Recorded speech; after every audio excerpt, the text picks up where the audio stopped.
Hello, viewers, and welcome back to another episode of An Old Man with a Smartphone. In this episode, I'm going to respond to a doomsday disaster preparedness video content creator who had made a video about radio, had mentioned ham radio and that you don't need it, and that GMRS is absolutely fine. That's all you're going to need. He also expressed frustration that the evil ham gatekeepers, in order for him to get a proper ham radio license, he had to learn about atmospheric conditions in the sky, and he didn't understand what that would have to do with radio at all. In this episode, I promise I'm not going to teach anybody anything, but I do promise I'm going to try and explain why you have to learn about the layers of the sky and the atmosphere. For the radio you're currently looking at, this is a 2 meter and 70 centimeter radio, and it just does line of sight propagation. Very local, your town, your community, a bit of your county. Now, where we start to run into the misunderstanding when it comes to radios is this particular radio will give you your immediate area, 50 to 100 mile. You could probably squeeze another 50 mile if you're using a good repeater. There's that's pretty much the best you're going to do. But then we have this other ham radio. And this one is not even the same subject. This ham radio uses far larger frequency, can travel a far greater distance, and in fact, you don't use just one antenna on this as you would the previous radio I showed you. You use an antenna for every one of those bands, and sometimes two. And if you don't know what antenna to use on what frequency, you let the magic smoke out of your radio. It blows up the first time you try and transmit, and you're not talking to anybody. So there is that. And when it comes to antennas, there's many different kinds of antennas we use, from verticals to dipoles, inverted V dipoles, long wires, slopers. We run them close to the ground, we run them high in the air, and it all depends on what it is we want our signal to do. With this radio, you're a lot more involved. You're driving the signal. You're pushing it in the direction you want it to go. You're favoring your angle, and I'll explain that in a bit. This radio is far more complicated than the previous radio I showed you. If we look here and start looking at some of the information it gives you, you can tell the other radio doesn't do that. And then here, what this does is allow us to shift frequencies, add a notch filter, contour the signal, and you have to understand the hertz tone for the signals that you're using, as well as the ones you want to capture. So that way you can reduce what you're hearing from some of the signal and increase what you want to hear from other signals. So this radio is quite a bit more complicated to understand and to operate, and that's part of what the course is about. You need to understand right here your S meter signal strength. For 2 meter and 70 centimeter, who cares as long as you can hear them? In this radio, if a person is coming to me with a plus 40 dB signal over S9, that means they're using far more power than what they need, and they can actually reduce their power quite significantly and still get the signal through and guarantee. With this radio, given that it can transmit around the globe, the rule of thumb is you use the least amount of power you need to make an intelligible contact. For me, that's 5 watts. And I've talked straight to Finland just 2 days ago on that 5 watts. So I don't need to turn it up to the full 100 watts. 5 is all I needed to get to Finland. Now, getting back to the atmosphere and the magic sky gods and why you would need to know that, bear with me a moment and I'll show a few illustrations from a book and try and explain the purpose of it, why it's necessary, and why you would want to pay attention to it.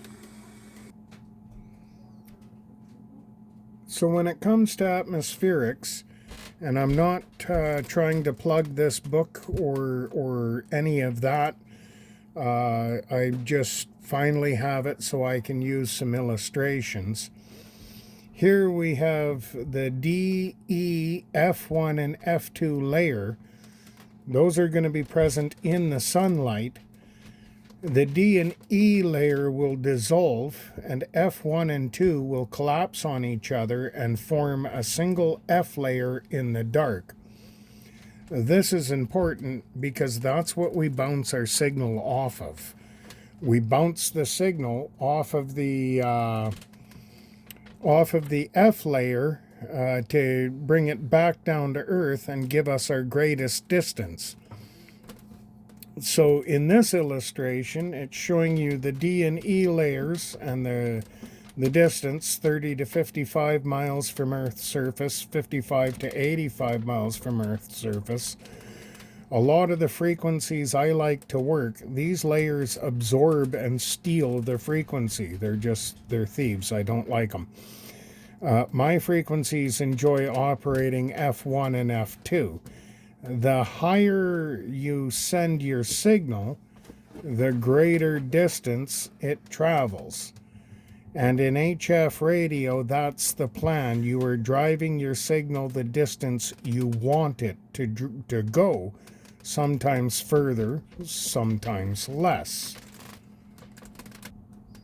This illustration pretty much shows you what your signal's doing from when it leaves the antenna, how it starts to expand into the F layer, and then as it comes back down, it covers a wider amount of ground. In addition to your skywave signal, which is what this one's called, you also have this ground wave signal, which covers a number of miles from your transmitting antenna just across the ground, and then some extra distance will be made up from your F layer bounce.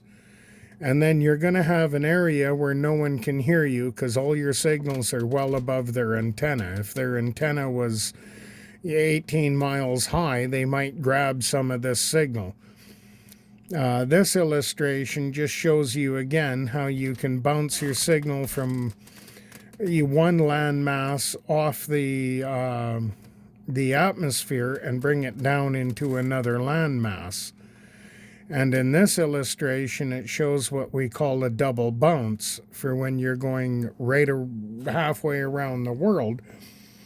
You're bouncing your signal off the atmosphere, it's coming back to the Earth, it's bouncing off the Earth, back to the atmosphere, and back down to Earth. And it can cover over 8,000 kilometers in just those 2 bounces. Not all the time do you want that to be your case. Sometimes what you want to do is called a Nivis signal. So again, you're going to alter your antenna. You will use a different way of propagating. And instead of having your signal do this, you're going to send it straight up. It's going to hit this atmosphere and it'll come back down and cover a massive area around you. And that's how you'd communicate over long distances, 3 to 500 miles, without sending your signal too far, off to another continent. Sometimes what you're dealing with is localized. Say a major weather or disaster were to hit the entire province I live in or the entire state you live in. You want to send your signal straight up and bring it straight down to cover your entire area quite well, without sending it too far outside your area. In this illustration with a vertical antenna, and it's similarly true for dipoles and inverted V's, this dotted line represents the lobe your transmission goes. We call this the isotropic sphere. It actually doesn't exist, the perfect donut. It never exists with antennas. However, for illustrative purposes, the center point here is where your antenna would be closest to its ground. And if you were doing high frequency, your lobe would travel across the ground before breaking up towards the sky. And then when it comes down, it's at a much greater distance. You can, through manipulating your antenna, manipulate that lobe to turn it more and more and more up, which makes your bank shot off the atmosphere even steeper, and that brings your distance inward towards your antenna. These illustrations here, you can look at them more of a top-down. You can actually look at it a few ways, but for the purpose of this, we'll look at it from a top-down. If you were high above this antenna looking straight down at the center, the lobes of a dipole, given a dipole wire going this way, are going to, and depending upon its height above ground, will determine these lobes. And this is kind of what you want in a dipole, because it sends these giant lobes out in all four directions. For the antenna I use and where I'm located, you can picture the state of Alaska up here, even though the state of Alaska is actually going to be down here. And you can picture the state of Florida and Texas down in this little corner here. So you can see how from my lobes and where I live in Calgary, I can easily make a relay connection right from Alaska straight to Florida. As you alter the height of your antenna, you're going to get these additional lobes, and this one represents a little closer what I have going on. I've got 4 lobes going out in 4 directions, then I've got 2 shorter lobes. So you can picture this lobe being my northwest, my southwest, my northeast, my southeast, and then due west and due east. This represents a lot closer the lobes of the antenna that I currently use. These illustrations I can use to explain how you would manipulate your radio signal to get the distance you want. In a scenario like this one here, you're running it as close to the earth as you can, and you want that signal the furthest possible. And in this scenario, you want not just far away, but closer in. And in this scenario, you want kind of all three, because this giant lobe will reflect off your upper atmosphere and bounce back. Whereas these lobes, this one here will follow the contour of the earth before, for a short distance before the contour of the earth kind of leaves the signal. It moves more or less in a straight line, but due to gravity and magnetics, it'll kind of hug the Earth a wee bit of a distance before it breaks off. And then this lobe would be the one you'd want to use if you want to fill the voided area between skip distance, as we illustrated in the earlier when I showed you how you would make your signal bounce twice. This one is the one you fill up your medium distance with. So in operating all three lobes off your dipole in this fashion, you can cover a large amount of ground. So once again, this was not meant to be a full amateur radio training session.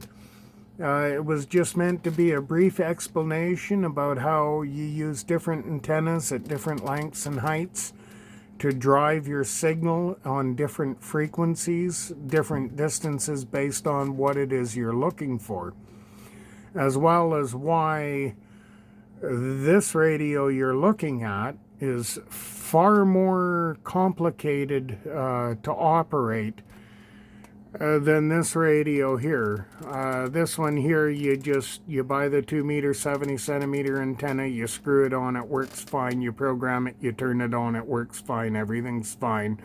You don't have to think about anything. With this one here, you have to think about everything or it takes up smoking, which pretty much means it's gonna die. They are expensive to repair. So if you're watching at this point, thank you so much. Do leave comments in the comment section. Thank you very much for watching. Have a great day.